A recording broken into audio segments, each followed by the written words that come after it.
Good morning. Hi, everyone. It's been a week since I posted up about an issue I've had with charging my S22 and the low range that I found I got from my Mten-Mini. Let me deal with the Mten-Mini first. On the premise of only changing one variable at a time when you're trying to figure out a problem, I did a repeat ride under exactly the same conditions, cold morning, and around my own track I have here. But instead of getting up to speed as quickly as I can and riding at somewhere around 12, punching it up to 15, back down maybe to 10, so at the top end of the delivery of this wheel, from which I only got just over 5 kilometers range out of this. This time I kept my speeds under control at 8 and no more than 10 kilometers an hour. Now that got me 8.5 kilometers out of this little wheel. So it is clear that this wheel is range sensitive to how you ride. So I don't think there's anything wrong with the wheel. I am quite heavy. I'm 200 pounds, as near as damn it. So it's not the wheel. I think it's down to how I was riding it and the fact that it's carrying me, quite a heavy weight. I have some thoughts about what I could do about that, but I'll come back to that if I think it through and I can make it work with a separate follow-up video sometime in the future. Now, the real purpose of this video is that my S22, I'll briefly repeat what the problem was. I bought this wheel about 15 months ago, and within 6 months I started having issues with being able to achieve full charge, the full 126 volts. Now I saw advice from a video from Marty Back / Roger Hijali over in California that stated that if you open up the charger and micro adjust the potentiometer that's on the motherboard in there, you can get the voltage back up to 126. Did that, worked great. Problem I've had is that this has now happened 4 times in the last 8 months. So every few weeks I've had to repeat that process, chase the voltage back up on the potentiometer. Now the last time I did that, I'd maxed out the potentiometer and the charger would only deliver 120 volts, which for this wheel is about 86 to 88% charge. So I bought a replacement charger, a stock charger for the S22, 126 volt delivery. It was delivered in 4 to 5 days.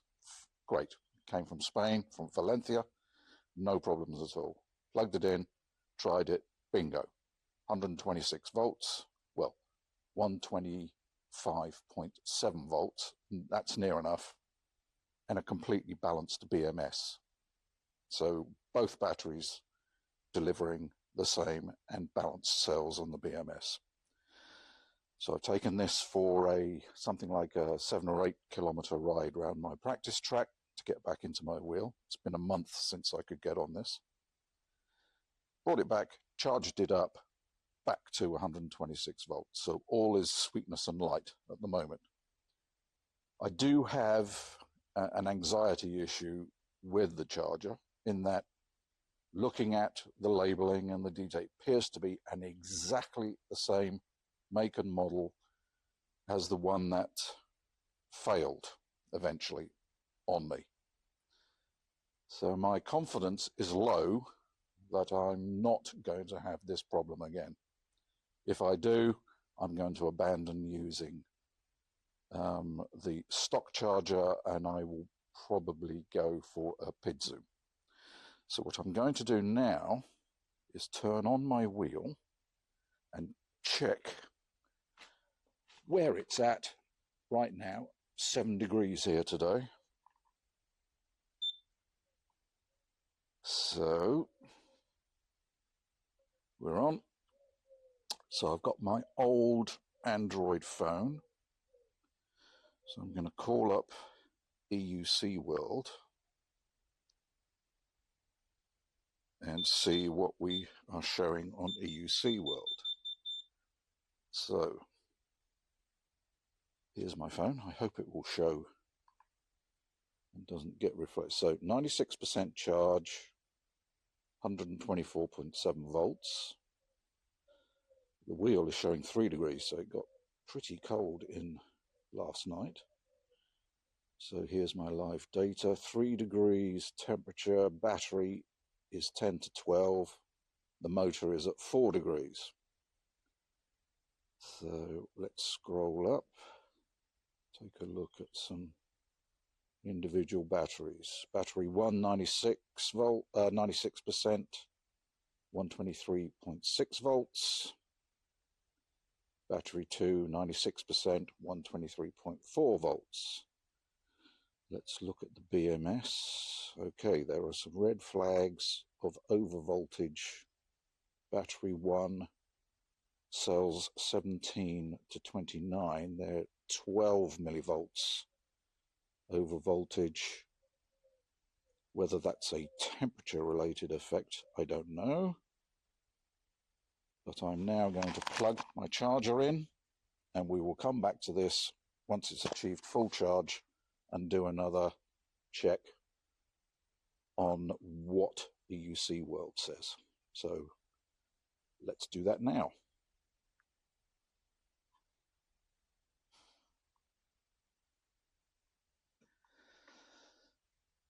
Okay, so it's now 30 minutes later. Charging has finished. It took 20 minutes to bring up to voltage and stop. I've left it another 10 minutes for some BMS balancing. So I'm now going to pull the cable out so I get no interference on what I'm reading, because I've got potential charge, power, whatever coming into the wheel. So pull the cord out. And now we will take a look at what. So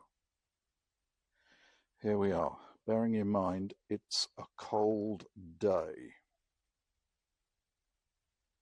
Ambient has climbed to 11 to 14. Battery 1, I have 125.2 volts, which is, I guess, expected for these low temperature conditions. Last charge, I got 125.7. So I hope this is not showing that the charger is on the way out already. Battery 2, I've got 125.1 volts. So pretty close. BMS is pretty much all okay.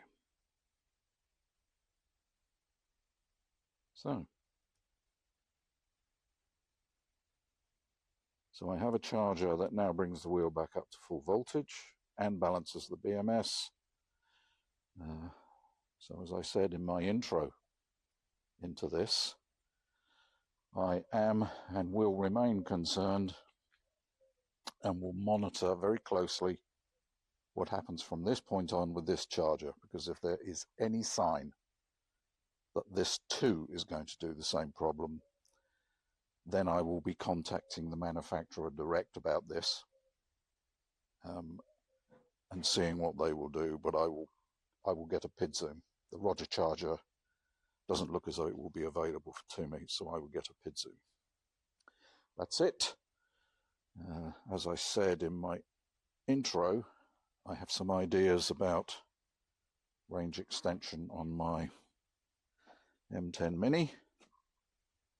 I'm going to think it through, look at the science, the physics, the engineering, and decide whether or not it's a viable idea or not. So I'm not going to mention it here until I've shown that it works. Okay, that's it for today.